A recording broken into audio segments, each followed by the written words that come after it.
Biserica Evanghelică fortificată din Moșna, Transilvania.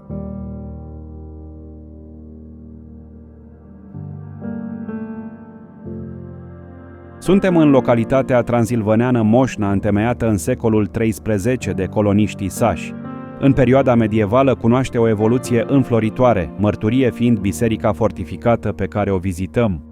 Vedem latura nordică în colțul din dreapta cu un bastion, la mijloc un turn, iar în spate turnul clopotniță și alături biserica cu un mic turn care protejează intrarea nordică în biserică. Spre stânga, încastrate în zid, sunt rămășițele unei vechi capele, după care, lângă noi, se înalță maestuos turnul de poartă prevăzut cu guri de aruncare. Intrarea se face însă prin partea opusă, sudică, pe sub un mic turn prins în zidul incintei exterioare. Numai înspre sud este această incintă exterioară, zvingăr, destinată adăpostirii animalelor în caz de pericol. În față este turnul sudic prin care vom intra în incinta interioară. Spre stânga revedem turnul clopotniță, construit inițial ca turn de pază, donjon, fără biserică. Pe la baza turnului sudic amintit anterior, traversăm zidul care mărginește incinta interioară. În fața noastră este biserica, la stânga cu turnul clopotniță, unit de biserică prin clădirea vechii primării.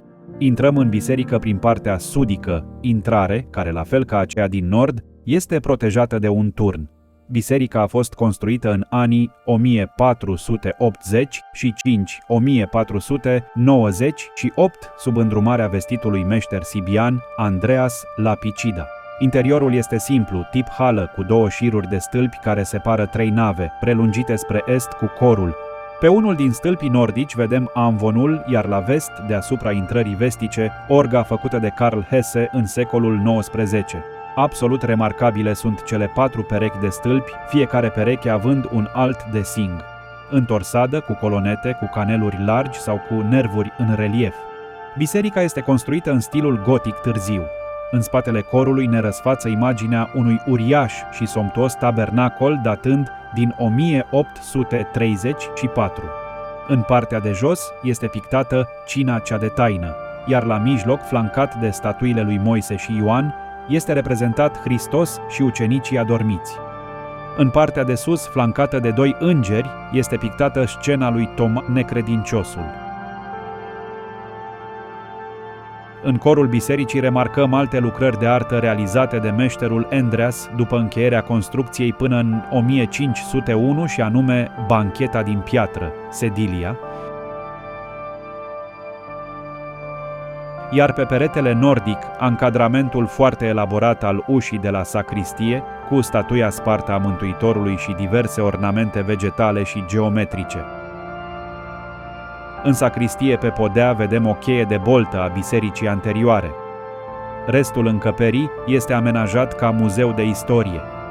Colțul nord-estic al halei este aranjat în onoarea lui Stefan Ludwig Roth, 1796-1849, preot, pedagog și luptător pentru drepturile omului și care și-a petrecut o parte din viață aici la Moșna. Vedem ușa nordică și amvonul lângă noi.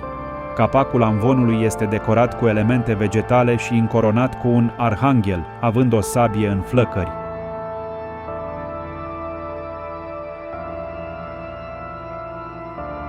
Admirăm iar stâlpii divers realizați, fără capiteluri și ale căror nervuri continuă formând rețeaua stelată a bolții.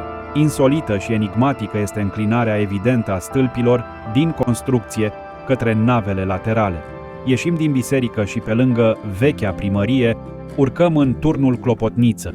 Inițial turnul a fost solitar ca donjon, turn de apărare, având în apropiere vechea capelă amintită anterior. La sfârșitul secolului XIV, la 2 metri de turn, s-a construit o bazilică în stil gotic. După un secol, în anii 1485, 1498, s-a construit actuala biserică din vechea bazilică, fiind preluate fundațiile, fragmente de ziduri și stâlpi, precum și portalul de vest, turnul donjon fiind transformat în clopotniță.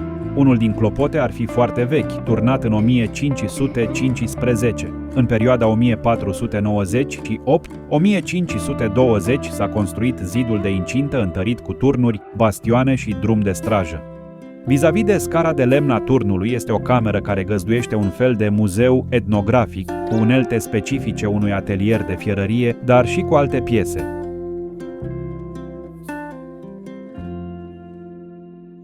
Urcăm pe o scară laterală în turnul de incintă prin care am trecut spre biserică și ajungem într-un frumos muzeu etnografic, cu haine, mobilier și alte piese care reflectă tradiția locală săsească.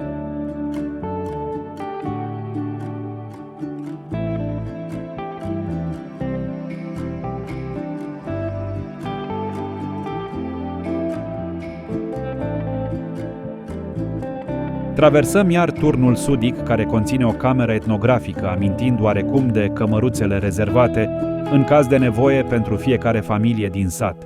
Continuăm pe pasarela situată sub drumul de strajă propriu-zis. La capătul pasarelei se deschide o altă cameră care amintește de tradițiile sașilor.